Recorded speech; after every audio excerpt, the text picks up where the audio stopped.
Réveillée par un terrible cauchemar et en sueur, Swiffer bondit de son cercueil en se cognant violemment la tête. En effet, elle était d'ordinaire la protagoniste des cauchemars des autres, et non la victime dans les siens.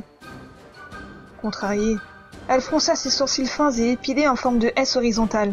Dans son rêve, elle se noyait dans une eau remplie de flotteuses fécales, comme celle qu'elle avait rencontrée la veille.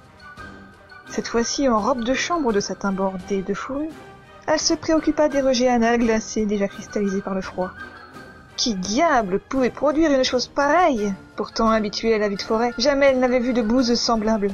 Écœurée, elle frappa les rocheuses malodorantes d'un coup de branche. Celles-ci roulèrent et chutèrent entre les arbres. L'acidité de l'indésirable cadeau avait rongé le paillasson de la châtelaine courroucée. Agacée, elle se retourna afin de rentrer chez elle quand elle entendit un claquement contre la fenêtre. Un des étrons précédemment évincés venait de faire sa réapparition. Choquée et en furie, Julie hurla à gorge déployée.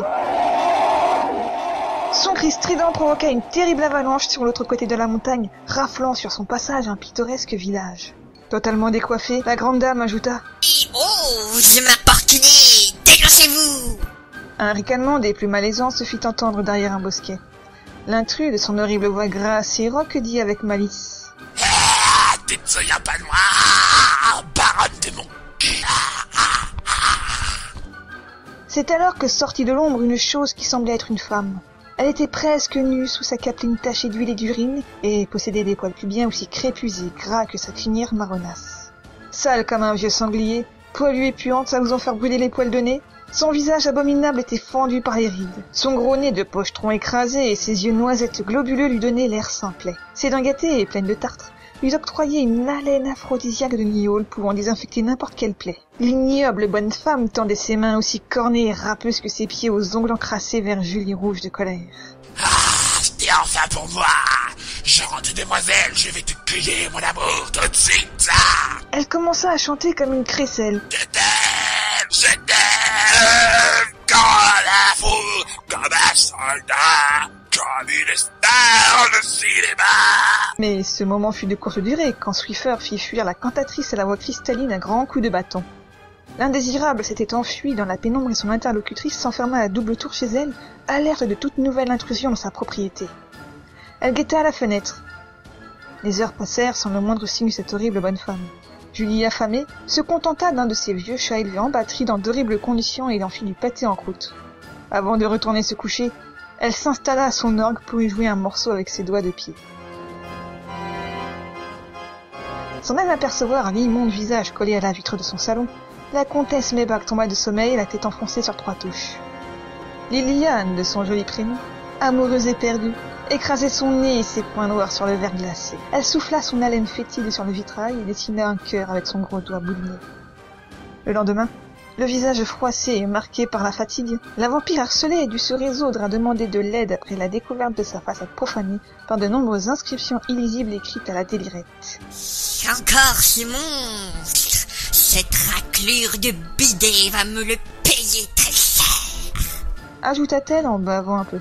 Elle enfila ses bottes fourrées, son manteau hivernal et partit dans les bois chercher sa seule amie, ou plutôt la seule personne qu'elle ne pouvait dévorer. En effet, il existait au bord de la rivière enchantée la maisonnette d'une pseudo-fée du nom de Gogo.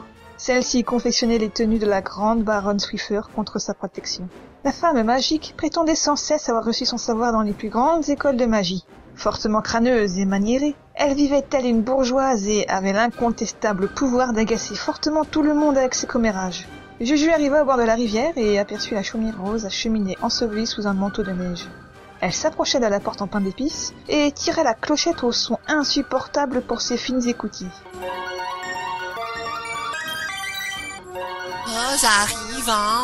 Rentrez pas, je suis toute nue. C'est moi, espèce d'imbécile! Ouvre-moi cette porte! La porte s'ouvrit avec un mélodieux son de carillon. C'est alors qu'apparut une grande femme aux cheveux châtains avec une coupe au bol. Elle était vêtue d'une somptueuse robe bouffante rose pailletée, ainsi que de longs gants de soie fleuris. Elle portait de grosses lunettes cul-de-bouteille et parait sa bouche d'un rouge à lèvres fuchsia si fort que même un aveugle pouvait le voir.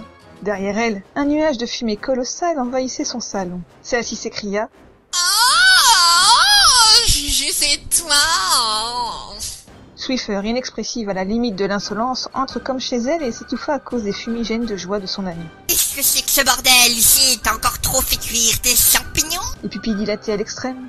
Son interlocutrice lui assura qu'ils étaient comestibles et démentiels.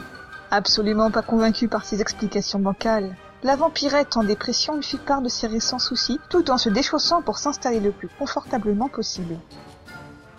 Horrifiée et compatissante, la magicienne proposa sa joyeuse soupe magique à la pauvre Swiffer. Tout à coup, elles entendirent un craquement provenant de la cheminée. Une touffe de poils frisés tomba dans les flammes ainsi que dans la marmite de champignons des bois en ébullition. La châtelaine affolée déchira le canapé de son hôte avec ses ongles de pied aiguisés. Gogo hurla comme une vache pour son pauvre divan quand soudainement le monstre des marais tomba du conduit, le cul dans le chaudron brûlant. Liliane, la prédatrice sexuelle, avait pisté sa dulcinée.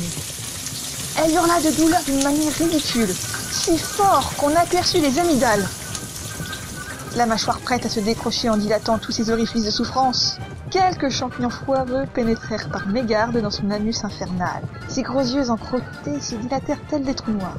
La mocheté entra dans un état psychotique avancé, et bondit tel un crapaud sur la table le popotin endolori. Les cloques au cul, elle courut comme un chimpanzé paniqué en hurlant le martyr, émissant dessus-dessous la baraque de sucre. Swiffer et Gogo prirent la fuite à la vue de la bête sauvage. Saccageant l'habitation en quête de fraîcheur pour son arrière-train brûlé au 3e degré, l'ogresse s'auto-ventila le côlon en le dirigeant vers les hautes flammes du fourneau. C'est alors qu'elle flatula si fort que son rectum se transforma en un gigantesque lance-flamme et incendia la féerique chaumière. Les deux amis regardèrent avec effroi le caramel fondu au milieu de la neige. À deux, elles ne pouvaient vaincre cette abomination. Trouver de l'aide était vital et les représailles inévitables.